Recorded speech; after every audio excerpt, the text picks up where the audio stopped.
And that brings us to the story that I wanted to tell today. It's a story of a story, basically. I wanted to talk about a narrative, a particular version of an event. So a narrative that I encountered online, and the narrative or the story of how I went and studied and then contested that narrative and shared that research. So that's just step by step what I did. First, I encountered a narrative online. This is what I'm describing as the practice of history through digital narratives. So I encountered a narrative online, I researched the truth behind the narrative, and then I went on to share the truth. So as I showed in the first lecture, I did a pretty well-received video on Haiti at the 1974 World Cup. If you remember, if you were there, I talked about Haiti was one of the first Black teams at the World Cup in West Germany in 1974, one of the first Black teams of the World Cup, which took place in Germany in 1974, West Germany. And just kind of the media and the narratives that grew up around that, they were remembered as doing quite poorly, and I contested that in a number of ways. So I thought maybe there was an interest in anti-racist sport history and Haitian sport history and things like that. Haiti is my main passion, my main interest. So that's the way I went about it. And actually, I was working on this last summer and the Olympics were taking place. So I thought maybe I would see like what was Haiti's experience at the Olympics like? So in order to kind of get a gist of the narrative, the way it exists in society, there's no better place than Wikipedia. Of course, there's built-in authentication and things like that in Wikipedia. So hopefully a lot of it, what you read there is true, but a lot of it is certainly it's user-based, so it comes from the culture, comes from the public more generally. So I went to the Wikipedia page about Haiti at the Olympics. I looked, let me turn the laser on. I looked and saw, oh, they've won a couple of medals. That's interesting. Not all countries have won medals, of course. They've been involved with the Olympics a number of times, going all the way back to 1900. So quite a lot longer than some countries have even been around. So I went through Olympics by Olympics. Oh, and actually just incidentally, I'm pretty sure they might be sending their first Winter Olympics if the Winter Olympics take place in a couple of weeks, I guess. We're still kind of on the edge of our seats about that one. But so they've been involved a number of times, and I went through each one to see kind of what the story is. And I found some interesting things. One of the first Haitians to compete in the Olympics, he actually did so for France because he was living in France and the rules were kind of a little more murky back then. He played on the rugby team, and that team actually won the gold. So he's actually, I found out, the first Black Olympian even. So that's interesting. The first Black Olympian was Haitian. I saw that they won their first medal in 1924 in men's team free rifle competition, so a shooting competition. So that's interesting. I saw that there was a Haitian named Silvio Cator, who in 1928 won silver in the long jump, and actually went on a few weeks later to beat the gold medalist, not at the Olympics, but later. So he's actually, and that was the world record. So this Haitian actually held the world record for a little while, I think a year or something like that. So that all is quite interesting. I thought might be worth even mentioning, if it's not the main focus of a video, mentioning that Haiti has this kind of interesting history at the Olympics anyways. But then I got a little bit later on into the 1970s, and I started to see a little bit of possible things to look more into. First, I saw that they were at the 1972 Olympics in Munich. And then the one that really caught my focus was the very brief description, just 3 sentences. Actually, this final sentence wasn't in it. It's been added more recently. But just 3 sentences about Haiti at the 1976 Olympics in Montreal. And immediately I thought, oh, this is something that I could look into. So Haiti competed at the 76 Olympics in Montreal, Quebec, Canada. Of course, I'm already interested because it's in Canada. Haiti sent 10 track and field athletes and 3 boxers. As the athletes were amateurs, now this is where I started getting really interested. As the athletes were amateurs, picked by President Jean-Claude Baby Doc Duvalier out of his personal friends, they had remarkably poor times, with Dieudonné Lamotte earning the worst result ever at 500 meters. So like I said, the 1976 Haitian Olympic team was a lot of events taking place, but it's been distilled into this basically one sentence that summarizes the event. So that's the angle that I want to take. Is this true that, it's a pretty negative summary. So I wanted to see like, how far does this narrative go? Do people believe this? Is it true? And what maybe, how can I look into that? What can I learn about it? So first of all, I traced the narrative, what I'll call downstream. So I followed up, I looked around on social media, I looked on Twitter, and I typed in Haiti 1976 Olympics. And actually, I think a couple of days before I even looked it up, because I was doing this last summer, I said, somebody was tweeting about it. He said, back in 1976, somebody reminded the dictator of Haiti, Baby Doc, that the Olympics were coming up and they hadn't picked a Haitian team. So Baby Doc ordered his Tonton Macoute bully boys to represent the motherland with rather comic results. And he actually screen grabbed the Wikipedia article. So as I say, this narrative moves along downstream into the society more broadly. He said, the 1976 Haitian Olympic team would have made a good 80s comedy movie. And then he actually goes on to say one of the runners later, he went to the Olympics and did okay. And then somebody else said, pretty easy to pass the other runners when you're waving a machete. So as you can see, the negative stereotypes about the country are playing into their descriptions of the Haitians at the 76 Olympics. And those descriptions are further going to reinforce those negative stereotypes. So you have a bit of a, dialectic going on here. So after tracing it kind of broadly into society, I saw it on people's blogs and things like that. I went the other way. I went back to the Wikipedia article and I traced this narrative upstream. So fortunately for me, they had a footnote here, which brought me down to David Walachinsky's The Complete Book of the Olympics, a book from 1988, which is actually republished a number of times. So this was the authoritative source of this Wikipedia article.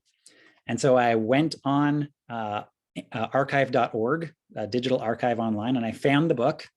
I found the exact page. I found the exact quote that this version of the events comes from. Walachinsky, who was a well-respected historian of the Olympics, said in 1976, Haitian runners consistently finished in last place. At first reflection, one might feel sympathy for the Haitians. After all, Haiti is the poorest country in the Western Hemisphere, and malnutrition is widespread. However, there is no evidence that tryouts were actually held to determine the nation's best runners. Instead, Baby Doc Duvalier, the dictator of Haiti, simply chose his friends and other trusted soldiers and rewarded them with a free trip to Canada. Unfortunately, none of them were athletes. So he makes a lot of claims here. He says there were no tryouts. It was just Baby Doc Duvalier, the president, who was putting his friends on the team and sending them to Canada just so they could have a good time. And the most stark claim is simply none of them were athletes. So there were a lot of things here that I could look into to try to see if there's a little bit more to this story. Well, here's the points. I laid out the points one by one as kind of a research agenda. He says that they consistently finished in last place. No tryouts were held. The president handpicked the team, and none of them were athletes. So essentially, I boiled it down to 2 points, but I could look a little bit at each of the 4. Basically, it was a situation of nepotism and non-athletes. They're not real athletes, and they were just put on the team through nepotism, through corruption. So the first point that I could look into was actually quite easy because it's quantifiable. So he says that all the runners came in last place. He says it black and white, just like that. He says they consistently finished in last place. So suggesting that all runners came in last place. So I looked into that, and it was quite easy to look into because it's quantifiable. As I said, this is just numbers. And I found that it's mostly true, but it's not entirely true. In the men's 100 meter, there were 57 athletes, and the Haitian runner, Philippe Etienne, actually had a better time than 11 of them. So you can see that down here. Philippe Etienne is right here. He ran it in 11.05 seconds, and we see other runners 11.16, 11.52, 11.11, 11.22. So first of all, there's already a little bit of a hole in this narrative. I know it's a bit of a weak argument. It's one of the 13 athletes didn't actually come in last entirely, but still it shows that there's a little bit of doubt in this narrative for sure. Secondly, he said that no tryouts were held in Haiti. Now, this isn't quantifiable. I would have to do actual research, archival research, to figure this out. So I looked into Le Nouveliste. There's a digitized newspaper from Haiti online. And unfortunately, I didn't find, the record is a little bit spotty, as it would often be from countries with limited resources, limited infrastructure. And I didn't find a news article. I didn't find the smoking gun news article that said, we held our Olympic qualifiers today, and these are the people who qualified. But I did learn that it wasn't unusual for athletic events to take place in Haiti in the 1970s. I found one article that talked about a semaine olympique, or an Olympics week, where they held competitions in running and things like that. So it wouldn't have been unheard of to have an athletic event and pick your contestants based on the results of that. I didn't find, like I said, a specific article that said that, but at least it proved that that could have happened. They had the organization in order to do that. But what I did find out, of course, we can do research through archival research. We can also use firsthand accounts. So what the internet and this digital humanities world allowed me to do was actually connect to one of the athletes. I found out 2 degrees away from one of the runners, the Antoinette Gautier, who was the 100-meter, the women's 100-meter runner, which was really exciting at the time. So I'm friends with a historian in California through Twitter. She's friends with a woman named Anne-Christine Buteau, who lives in the United States. She's a Haitian, I think a medical student. And so Alyssa Sepinwall connected me to Anne-Christine Buteau, who said she would connect me to her mother, Marie-Antoinette Gautier, who's still alive, living in Haiti, and was actually a member of the Olympics team. So this is her right here. Here we go. So I actually spoke to Marie-Antoinette Gautier a little bit through texting over WhatsApp, and a little bit actually I phoned her, and the internet, or the signal was, a little, it came and went a little bit, but I managed to talk to her for about an hour. And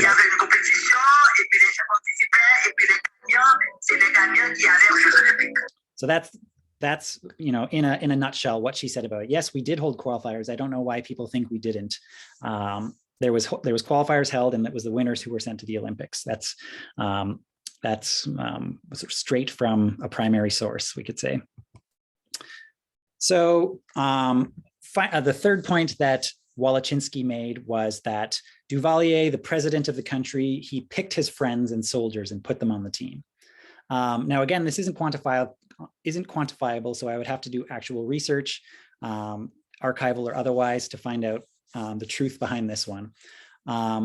I should say that corruption and nepotism were certainly common in Haiti in the 1970s. You couldn't actually leave the country without authorization right from the president himself. He was certainly a dictator. There's no getting around that. He had his fingers kind of in everything in the country. So that's not an absurd claim that it would have been the president getting involved with sports. But it's also true that sport was serious business in Haiti in the 1970s. And I know that because I wrote another video about Haiti at the Olympic, or at the World Cup, as I mentioned. So sport, it was the best soccer team that they'd ever had. And there were some serious athletes in the country. There was some serious effort to build up the sport infrastructure in the country. And there were, there were sports officials with experience around the world and things like this. So what I had to do is I had to look at all of the individuals and try to research them individually to figure out if they had a connection to the president himself. So interestingly, and now this is something that I was not too surprised, but it actually does support the original account. There was a kind of a military unit called the Léopard. It was the president's personal military guard. And it actually did turn out that at least three of the athletes were a member of this elite military unit. I found an article that talked about that and mentioned them all by name. But the thing was, the article that I found was actually about a sports competition that these Léopard, these military guys, were involved with. And the more I researched it, the more I found out that the Léopard were kind of extremely well-trained athletes who were on this military guard. So it actually wouldn't have been so unusual for some of these soldiers to be the best athletes in the country and to actually represent the country at the Olympics. They were some of the only trained athletes in the country at the time. So that was interesting. And then so Dieudonné Lamotte, who's one So I found the memoirs of an American novelist who was living in Haiti. And this is what he said the Léopard, the elite guard of His Excellency Baby Doc, studied running. So there's just another example, or maybe where I found it originally. This military unit is actually well trained in running specifically. So it's maybe not so unusual that they went to the Olympics. And then he also talks, so this novelist actually was friends with another one of the athletes, and he wasn't a member of the Léopard. So painting them with a broad brush, saying that they were just friends and soldiers of the president, it's not the whole story. It says, Dieudonné Lamotte made negative history at Montreal when he was running without a real training program in a strange northern place. He had never been abroad before, without a diet and exercise program, and without a job that gave him time to work at running. So clearly he's not a member of this elite athletic military unit. And then I looked into a few others. I talked to Marie-Antoinette Gautier. Like I said, she said she had no connection to the dictator. She certainly wasn't part of this military unit, and actually found her CV online, her resume on Scribd, and it talked about what she was doing. She was actually a medical student in the 1970s and also playing on some of the national soccer teams. And it doesn't seem like she would have had time to, be working for the president and things like that. And she just told me straight up she had no connection to the president. So that has to be worth something as well. Finally, the last point that he makes was that none of them were athletes, which is blatantly false. As I said, Marie-Antoinette Gautier and her sister Rose Gautier, who were both on the Olympic team, they were both professional or semi-professional soccer players at the time. They represented Haiti. This was 1975, so the year before the Olympics. They represented Haiti in women's soccer in the Caribbean and even in France. Women's soccer has obviously grown a lot since then, so they didn't have a ton of opportunities, but they were professional or semi-professional athletes. And then the most kind of stark example that I found was actually Dieudonné Lamotte, who did poorly at the 1976 Olympics, but then he went on to do actually quite well in running in subsequent years. So that certainly goes against, there's an extra title down there, but forget about that. So that certainly goes against the idea that just blatantly David Wolochinsky says none of them were athletes. This is purely false. So I put some of Dieudonné Lamotte's best times at later races. This was all aggregated online as well, so it was easy to check. He ran a 10K in 1988 in 30 minutes, and I put sort of a good male elite time in this column here.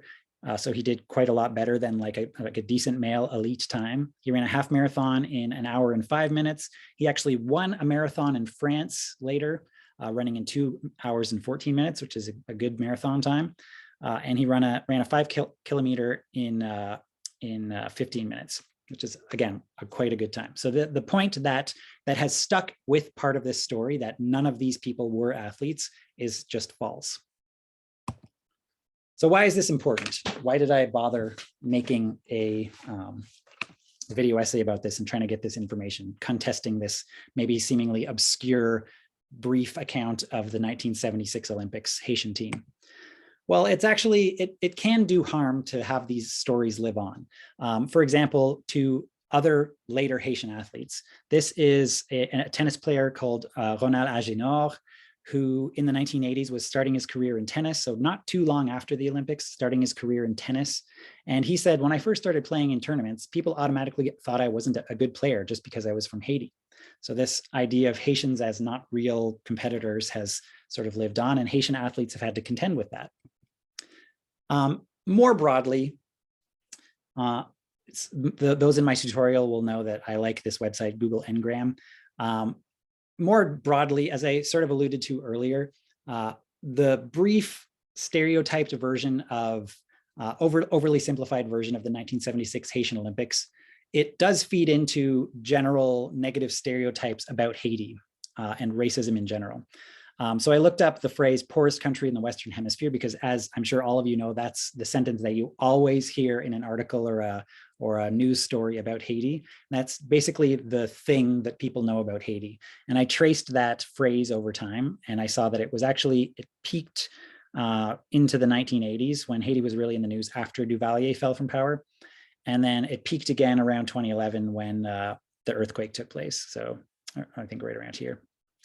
So these kind of negative stories about Haiti play into these just kind of negative views about Haiti that we hear, we kind of absorb. And just as a kind of a clear example of that, after the 2010 earthquake, I say 2011, it was a 2010 earthquake. Just a couple of weeks later, this is actually 9 days after the earthquake took place. For some reason, this newspaper writer, journalist thought it was important to give you some things that you can know about Haiti to context. What does he say? To better put this catastrophe in context, here are 17 things you probably didn't know about this poor and tumultuous Caribbean country. And he gives some just sort of negative things about the country. He says, during the last 100 years, this has been how the governments have changed. Coup, coup, coup, coup, coup, American occupation, election, election, coup, coup, coup, election. So just kind of painting a caricature of the country, essentially. And then for some reason, he thinks it's important that you know so you can understand the context of the earthquake, that Baby Duck used to appoint Haiti's Olympic track team without the bother of trials. So as we see, the story goes into this bigger narrative about Haiti as kind of a backward country, as you can see here. So this would have been my thesis. I don't think I stated this just word for word, but this would have been the thesis for this video. And I'm going to show you the video in a minute so you can see how this all came together. But this was basically the points that I made. The narrative of the 1976 Haitian Olympians, though partly true, is unfairly generalized. It paints the athletes with the broad brush of nepotism and non-athletes and acts as a story about a bad president of a backward nation.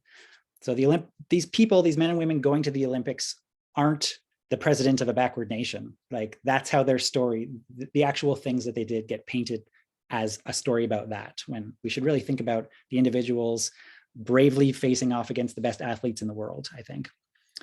So it is unfair to the legacy of the individual athletes. It is harmful to later Haitian athletes, and it feeds into negative attitudes toward the country more generally. So that was the point that I wanted to make in this video. And I hope that gets you thinking a little bit about what maybe you could do in a video essay later in the semester. But now I'm going to play that video for you and see what you think. Okay, let's just stop share. And then I'll go like this.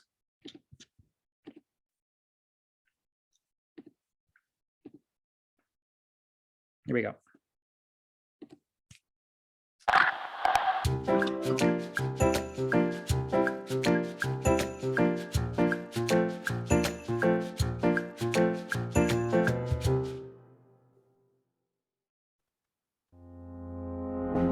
In July 2021, despite an increasingly tumultuous situation at home and a global pandemic, Haiti sent representatives to its 17th Olympic Games. As these 6 athletes proudly represented their nation, as they stepped onto the racetracks, the judo, taekwondo, and boxing rings, and into the swimming pools of Tokyo, they could draw inspiration from their country's long history of athletic achievement. Haitians have won medals and broken records. The first Black Olympian was even from the country. But despite this, Haiti's Olympic teams have not always been treated with respect. In the annals of Olympic history, few national teams have been more maligned than Haiti's at the 1976 Summer Games in Montreal. The squad, which consisted of 10 runners and 3 boxers, has become synonymous with the misguided aspirations of backward nations. This version appears in David Walachinsky's complete book of the Olympics. Walachinsky, who was a CNN commentator and later a founding member of the International Society of Olympic Historians, first published the book in 1984. It was reissued with each Summer Games until 2012. The following excerpt exists word for word in all 8 editions. He states that the 1976 Haitian runners consistently finished in last place. He briefly evokes pity for Haiti, using a cliché that was already tired in 1984. At first reflection, one might feel sympathy for the Haitians. After all, Haiti is the poorest country in the Western Hemisphere, and malnutrition is widespread. He then concludes by painting a more sinister picture of the 76 Haitian team. However, he claims, there is no evidence that tryouts were actually held to determine the nation's best runners. Instead, Baby Doc Duvalier, the dictator of Haiti, simply chose his friends and other trusted soldiers, and rewarded them with a free trip to Canada. Unfortunately, none of them were athletes. This is the narrative that endured. The notion of nepotism and non-athletes has entered the collective memory of Haiti at the 76 Games. It is a reputation that subsequent Haitian athletes have had to contend with. The tennis player Ronald Agenor, for example, has stated, "When I first started playing in tournaments, people automatically thought I wasn't a good player just because I was from Haiti." By 1989, he was ranked 22nd in the world in men's singles and won multiple international championships. Naomi Osaka is currently one of the best tennis players in the world, but she was overlooked by the US Tennis Association early on and chose to represent Japan. Osaka, whose father is Haitian, is outspoken about her connection to the country, though reporters often ignore her Haitian heritage. You've lived in the United States for a long time, but you're very proudly Japanese, obviously. What will this victory mean for both sets of fans who will be watching this for you? Of course, I'm really honored to be playing for Japan, and my dad's side is Haitian, so represent. If the narrative of Haiti at the 1976 Olympics was harmful to later Haitian athletes, it is also unfair to the 1976 Olympians themselves. It is indisputable that the runners generally did poorly compared to runners from other countries. And Haiti has to admit its runners are the worst in the Olympic Village. But the narrative of nepotism in non-athletes is misleading. Woloczynski makes 4 claims about the 1976 Haitian Olympics team. He claims that 1. All of the runners came in last. 2. There were no tryouts held to determine the nation's best runners. 3. Jean-Claude Duvalier handpicked the athletes out of his friends and soldiers. And 4. None of them were athletes. I'm going to examine each of these claims, but first allow me to give you an overview of Haiti's Olympic history in 2 minutes. Haiti made its Olympic debut at the Second Modern Games, Paris, 1900. 2 Haitians competed in fencing. Neither placed, but there was, however, a third Haitian at the 1900 Games, Constantin Henriquez, who played rugby under the French flag. As such, Henriquez was the first black athlete to compete in the Olympics. The French team placed first, which also makes Henriquez the first black gold medalist. Shortly after the Games, Henriquez returned to Haiti, where he introduced the country to soccer. No Haitians appeared at the Games until they returned to Paris in 1924. Here, Haiti won its first medal, bronze in the team free rifle competition. Haiti also sent 2 young soccer players to compete in track and field events, André Théard in sprinting and Silvio Cator in long jump and high jump. Neither earned a medal, but they both returned to the next 2 Olympics in Amsterdam and Los Angeles. At Amsterdam, Cator made Haitian sports history by earning silver in the long jump. Silvio Cator thus won Haiti's first silver and to this day its last Olympic medal. The gold medalist was Ed Ham from Arkansas, whose jump set a new record. 2 months later, Silvio Cator broke Ham's record, becoming the first Haitian world record holder. He immediately became a national hero. He returned to Port-au-Prince amid great celebration, and in 1952, the National Soccer Stadium was named in his honor. This was the stadium where the Haitian national soccer team qualified for the 1974 World Cup. Haiti sent a delegation but no athletes to the 1936 Olympics in Berlin. Curiously, this seems to have been the first time that anyone noticed Haiti's flag was identical to Liechtenstein's. So Liechtenstein added a crown. With the outbreak of the Second World War, there were no Olympics held until 1948, by which time Haiti was in economic decline. Between 1948 and 1972, only a lone Haitian weightlifter participated in the Games, Rome 1960. Apart from the boycotted Moscow Olympics in 1980, Haitians have participated in every Summer Games since 1972. In 1976, despite the Olympic movement's stated aim of fostering international goodwill, the Haitian team was unfairly criticized, and their legacy has suffered because of it. Accounts of the 76 Games claim that all of the Haitian runners came in last. 9 times athletes from this Caribbean island have run. 9 times they have come last. It is true that most came in last, and some even set the record for worst time, but it is technically not true that all came dead last. In the men's 100 and 200 meter, sprinter Philippe Etienne proved he was a contender. He ran the 100 meter in 11.05 seconds, which is by no means an unusual time for an Olympic runner. He came last in his heat, but was far from the slowest runner overall, achieving a better time than runners from Saudi Arabia, the Dutch Antilles, Fiji, West Germany, the US Virgin Islands, Kuwait, Iceland, Iran, and Nicaragua. Also, bizarrely, the time of one Haitian runner seems to have been misrecorded. Contemporary newspapers list Rose Gautier's time on the women's 400 meter as 54.27 seconds, but Olympic statistic websites all show her time as 1 minute 13 seconds. A minute 13 certainly supports the account of a notably slow group of runners, but if she did run the 400 meter in 54.25 seconds, as was reported at the time, that was a respectable result and a better time than Ileana Hawking from Puerto Rico, Helen Ritter from Liechtenstein, and Rochelle Campbell from my hometown of Guelph, Ontario. Sorry, Rochelle. In any case, it's not my intention to prove that the Haitian runners did well. Compared to most of their opponents, most of them did poorly. There's no getting around it. What I do dispute, however, is the standard explanation of the runners' poor times. After claiming all the runners came in last, Woloczynski suggested there were no tryouts in Haiti. This is false. I actually spoke to Antoinette Gautier, the 100-meter runner, and she remembers local qualifiers taking place throughout the country.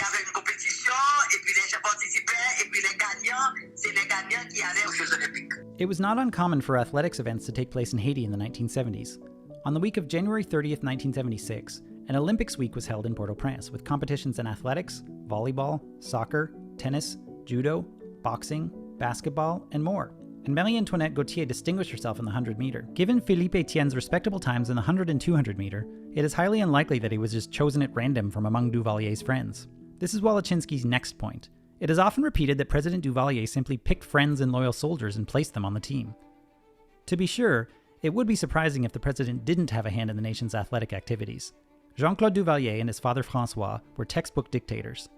With the support of the United States, the Duvaliers ruled Haiti through surveillance, intimidation, and violence for almost 30 years. They had a hand in everything. There was a pervasive system of patronage, and the Duvaliers would give official posts to loyal supporters regardless of their qualifications. There is some indication that members of the Olympic squad were part of the elite counterinsurgency unit, the Corps des Léopards. One contemporary news article claimed that most of the male Olympians were Léopards, and that Duvalier had only told them to start training for the Olympics 4 months before the Games. The article, however, gets numerous details wrong, including some of the athletes' names, and even the name of the president himself. Still, it does appear that at least 3 of the 13 athletes were members of the Corps des Léopards. This is actually not too surprising. The Léopards were known and feared for their physical abilities, and they even held athletic demonstrations. Their training was overseen by US military advisors, so they probably were some of the best athletes in the country. But other members of the 76 squad were certainly not in the Corps. Marie-Antoinette Gautier was a medical student and an active soccer player. Dieudonné Lamotte worked odd jobs as a security guard and a clerk, and according to his friend the American novelist Herbert Gold, he was not affiliated with a military unit. The idea that none of the runners started training until 4 months before the Games is also dubious, because several of them had competed at the 1975 Pan American Games in Mexico, which took place 8 months before the Olympics. Woloczynski's final charge is that the Haitian Olympians were not athletes. This is simply not true. Here's how Marie-Antoinette Gautier responded to this spurious claim.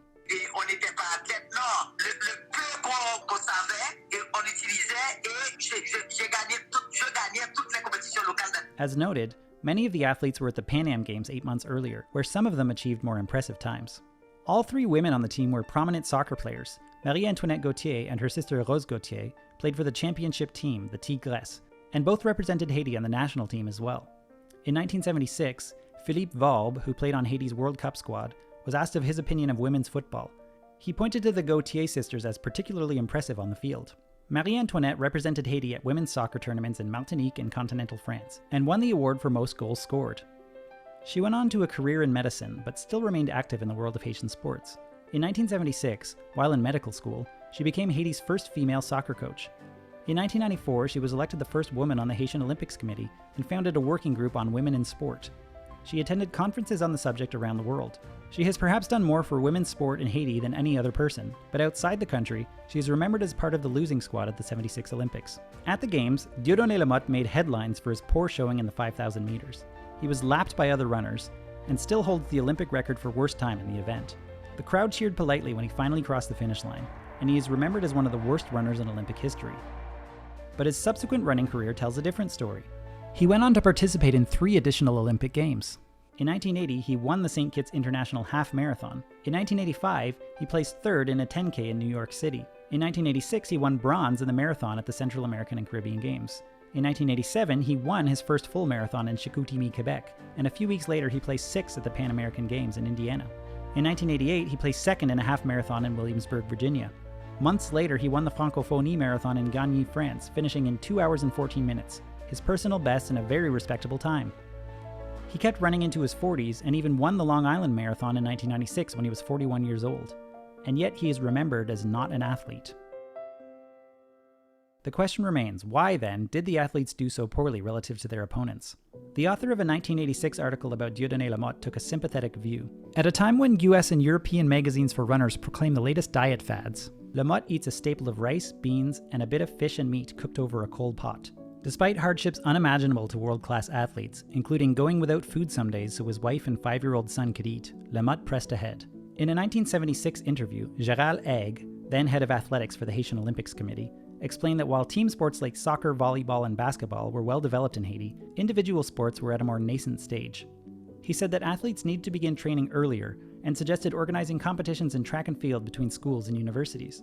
He also explained that there were still no proper training facilities in Haiti. There were practically no racetracks or facilities for the different types of jumps. The 10,000-meter runner Olmeyu Shal, when asked about his poor time, said, "My time? We don't have electronic clocking yet in Haiti. We just run."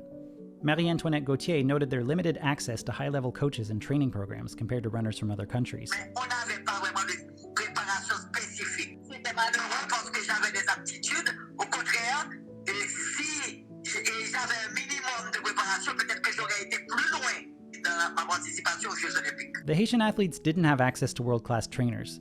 They didn't have world-class facilities. They didn't have electronic timing equipment. They didn't have meticulously planned diets. They certainly couldn't be expected to compete with runners from, say, East Germany, with its centralized selection and training program, supplemented by the state-sponsored use of performance-enhancing drugs.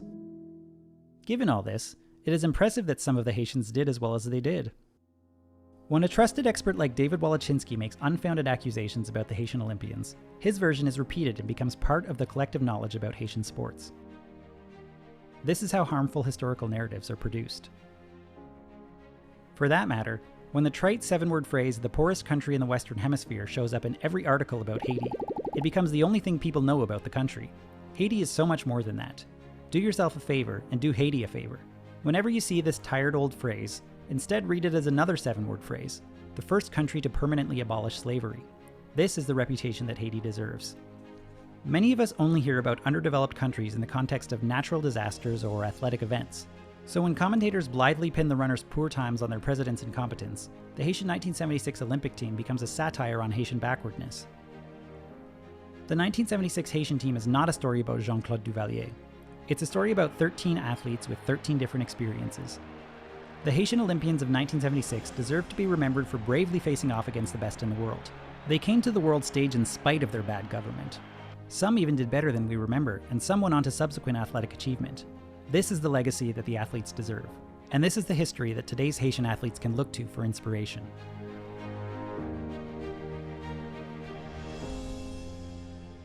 This has been another Sleeper Hit History with Matt Robertshaw. Thank you for watching, don't forget to subscribe, and keep learning.